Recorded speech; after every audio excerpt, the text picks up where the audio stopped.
Good evening, Belltop, and welcome to our Belltop Book Club. We are going to be diving into the miraculous journey of Edward Tulane. I am mystery reader number 1, and on your sheet, I'm going to give you a clue so you could take a guess of who I am if you don't recognize my voice right away.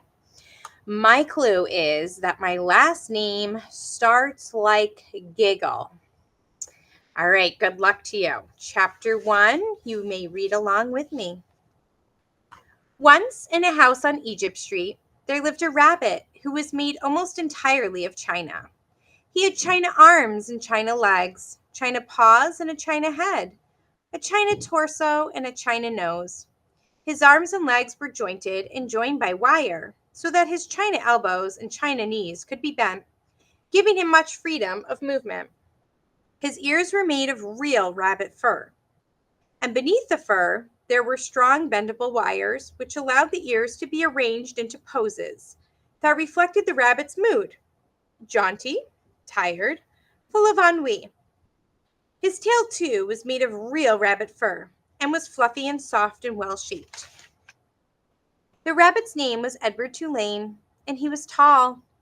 He measured almost 3 feet from the tip of his ears to the tip of his feet. His eyes were painted a penetrating and intelligent blue. In all, Edward Tulane felt himself to be an exceptional specimen. Only his whiskers gave him pause. They were long and elegant as they should be, but they were of uncertain origin. Edward felt quite strongly that they were not the whiskers of a rabbit. Whom the whiskers had belonged to initially? What unsavory animal? Was a question that Edward could not bear to consider for too long, and so he did not. He preferred, as a rule, not to think unpleasant thoughts. Edward's mistress was a 10-year-old, dark-haired girl named Abilene Tulane, who thought almost as highly of Edward as Edward thought of himself. Each morning after she dressed herself for school, Abilene dressed Edward. The china rabbit was in possession of an extraordinary wardrobe, composed of handmade silk suits, custom shoes fashioned from the finest leather and designed specifically for his rabbit feet, and a wide array of hats equipped with holes so that they could easily fit over Edward's large and expressive ears. Each pair of well-cut pants had a small pocket for Edward's gold pocket watch. Abilene would wound his watch for him each morning.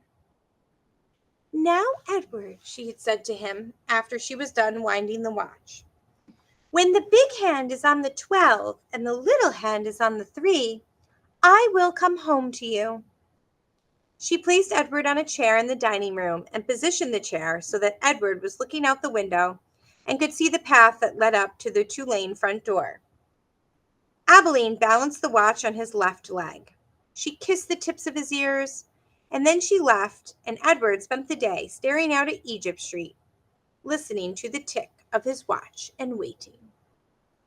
Of all the seasons of the year, the rabbit most preferred winter, for the sun set early then, and the dining room windows became dark, and Edward could see his own reflection in the glass, and what a reflection it was!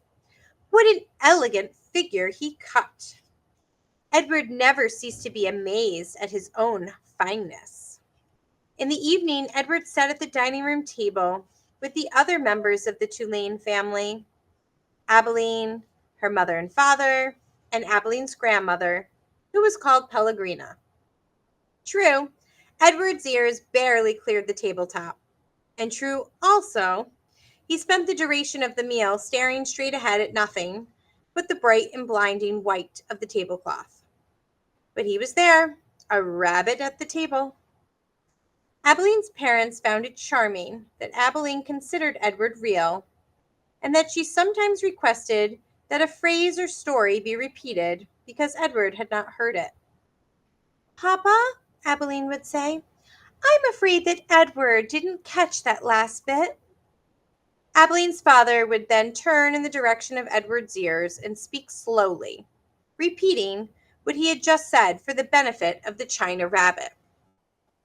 Edward pretended, out of courtesy to Abilene, to listen, but in truth, he was not very interested in what people had to say. And also, he did not care for Abilene's parents and their condescending manner toward him. All adults, in fact, condescended to him. Only Abilene's grandmother spoke to him as Abilene did, as one equal to another. Pellegrina was very old. She had a large, sharp nose and bright black eyes that shone like dark stars. It was Pellegrina who was responsible for Edward's existence. It was she who had commissioned his making, she who had ordered his silk suits and his pocket watch, his jaunty hats and his bendable ears, his fine leather shoes and his jointed arms and legs, all from a master craftsman in her native France. It was Pellegrina who had given him as a gift to Abilene on her 7th birthday. And it was Pellegrina who came each night to tuck Abilene into her bed and Edward into his. "Will you tell us a story, Pellegrina?" Abilene asked her grandmother each night. "Not tonight, lady," said Pellegrina. "When?" asked Abilene. "What night?" "Soon," said Pellegrina. "Soon there will be a story." And then she turned off the light, and Edward and Abilene lay in the dark of the bedroom. "I love you, Edward," Abilene said each night after Pellegrina had left. She said those words, and then she waited, almost as if she expected Edward to say something in return. Edward said nothing. He said nothing because, of course, he could not speak. He lay in his small bed next to Abilene's large one. He stared up at the ceiling and listened to the sound of her breath, entering and leaving her body, knowing that soon she would be asleep. Because Edward's eyes were painted on and he could not close them, he was always awake. Sometimes if Abilene put him into his bed on his side instead of on his back, he could see through the cracks in the curtains and out into the dark night. On clear nights, the stars shone, and their pinprick light comforted Edward in a way that he could not quite understand. Often he stared at the stars all night until the dark finally gave way to dawn. Chapter 2. And in this manner, Edward's days passed one into the other. Nothing remarkable happened. No, there was the occasional small domestic drama. Once, while Abilene was at school, the neighbor's dog, a male brindled boxer, inexplicitly named Rosie, came into the house uninvited and unannounced and lifted his leg on the dining room table, spraying the white tablecloth with urine. He then trotted over and sniffed Edward, and before Edward even had time to consider the implications of being sniffed by a dog, he was in Rosie's mouth, and Rosie was shaking him back and forth vigorously, growling and drooling. Fortunately, Abilene's mother walked past the dining room and witnessed Edward's suffering. "Drop it!" she shouted to Rosie. And Rosie, surprised into obedience, did as she was told. Edward's silk suit was stained with drool, and his head ached for several days afterwards. But it was his ego that had suffered the most damage. Abilene's mother had referred to him as it, and she was more outraged at the dog urine on her tablecloth than she was about the indignities that Edward had suffered at the jaws of Rosie. And then there was the time that a maid new at the Tulane household, and eager to impress her employers with her diligence, came upon Edward sitting on his chair in the dining room. "What's this bunny doing here?" she said out loud. Edward did not care at all for the word bunny. He found it derogatory in the extreme. The maid bent over and looked into his eyes.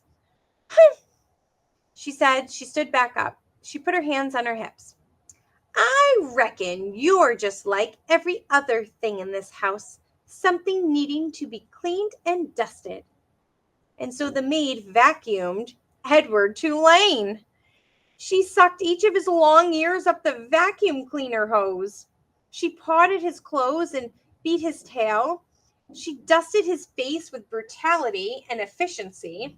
And in her zeal to clean him, she vacuumed Edward's gold pocket watch right off his lap.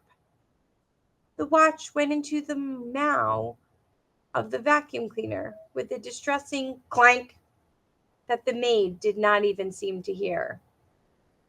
When she was done, she put the dining room chair back at the table, and uncertain about exactly where Edward belonged, she finally decided to shove him in among the dolls on a shelf in Abeline's bedroom. "That's right," said the maid. "There you go." She left Edward on the shelf at a most awkward and inhumane angle. His nose was actually touching his knees, and he waited there, with the dolls twittering and giggling at him like a flock of demented and unfriendly birds, until Abeline came home from school and found him missing and ran from room to room calling his name. "Edward!" she shouted. "Edward!" There was no way, of course, for him to let her know where he was, no way for him to answer her. He could only sit and wait. When Abeline found him, she held him close, so close that Edward could feel her heart beating, leaping almost out of her chest in its agitation. "Edward," she said. "Oh, Edward, I love you. I never want you to be away from me." The rabbit, too, was experiencing a great emotion, but it was not love. It was annoyance that he had been so mightily inconvenienced, that he had been handled by the maid as cavalierly as an inanimate object, like a serving bowl, say, or a teapot.